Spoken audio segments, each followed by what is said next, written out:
Hi అండి, నమస్తే. Welcome back to our channel Rakshita's home foods.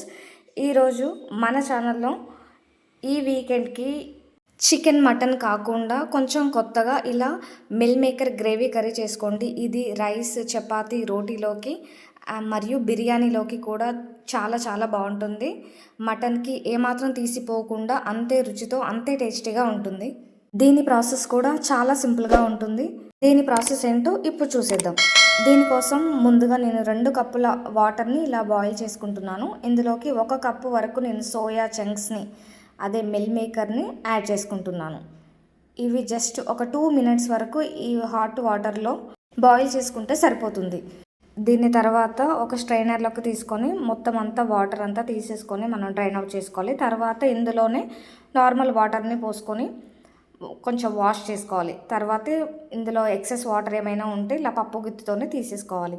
ఇందులోకి మసాలా పేస్ట్ని ప్రిపేర్ చేసుకుందాం. దానికోసం ఒక మిక్సీ జారీలో ఒక 1 ఇంచ్ వరకు దాల్చిన చెక్కని, అలాగే ఒక 4 లవంగాలని, 2 యాలకులని, 1 స్పూన్ వరకు గసగసాలని, ఇందులోకి 3 ఇంచుల వరకు ఎండు కొబ్బరిని తీసుకుంటున్నాను. ఇందులోనే 1 స్పూన్ ధనియాలని వేసుకొని మొత్తం అంతా ఫైన్ పౌడర్ లాగా మిక్సీ పట్టుకొని పెట్టుకోవాలి. ఇందులోకి మనం చిన్నగా కట్ చేసి పెట్టుకున్న 1 లేదా 2 టొమాటోస్ని యాడ్ చేసుకోవాలి.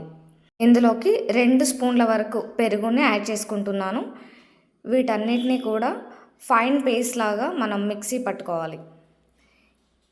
ఇందులోకి మీరు కావాలంటే జీడిపప్పు పలుకుల్ని కూడా ఒక 3 నుంచి 4 యాడ్ చేసుకొని మెత్తగా పేస్ట్ పట్టుకుంటే దీని టేస్ట్ ఇంకా చాలా బాగుంటుంది. మనం ఇక్కడ కర్రీని ప్రిపేర్ చేయడానికి ఇక్కడ 1.5 టేబుల్ స్పూన్ నేను ఆయిల్ యాడ్ చేసుకుంటున్నాను. ఇందులోకి 1 స్పూన్ లేదా 1/2 స్పూన్ వరకు బటర్ని యాడ్ చేయడం వల్ల ఈ కర్రీకి రిచ్నెస్ అనేది యాడ్ అవుతుంది. ఇందులోకి 1 స్పూను జీలకర్ర, 1 ఇంచు దాల్చిన చెక్కని, అలాగే 2 యాలకుల్ని, 2 లవంగాలని యాడ్ చేసుకొని ఇందులోకి ఒక పెద్ద సైజు ఆనియన్ని యాడ్ చేసుకుంటున్నాను. ఇవి లైట్ గోల్డెన్ బ్రౌన్ వచ్చేంత వరకు ఫ్రై చేసుకొని ఇందులోకి ఒక రెబ్బ కరివేపాకుని యాడ్ చేసుకోవాలి. ఇది ప్రోటీన్ రిచ్ ఫుడ్ కాబట్టి దీన్ని ఆల్ ఏజెస్ వాళ్ళు తీసుకోవచ్చు. అలాగే ప్రోటీన్ డెఫిషియన్సీతో బాధపడే వారికి ఇది మంచి ఆహారం అని చెప్పొచ్చు. దీనిలో 1/2 చెంచా పసుపుని, అలాగే 1/2 టేబుల్ స్పూన్ అల్లం వెల్లుల్లి పేస్ట్ని కూడా వేసుకొని మొత్తం బాగా ఫ్రై చేసుకోవాలి. మంటని లో టు మీడియం ఫ్లేమ్లో అడ్జస్ట్ చేసుకుంటూ మనం ఈ కర్రీని ప్రిపేర్ చేసుకోవాలి. ఇందులోకి మనం 1.5 టేబుల్ స్పూన్ వరకు కారాన్ని, అలాగే 1 స్పూన్ సాల్ట్ని యాడ్ చేసుకుంటున్నాను. కారం వేసిన తర్వాత కర్రీ అడుగు పట్టకుండా మధ్య మధ్యలో కలుపుతూ ఉండాలి.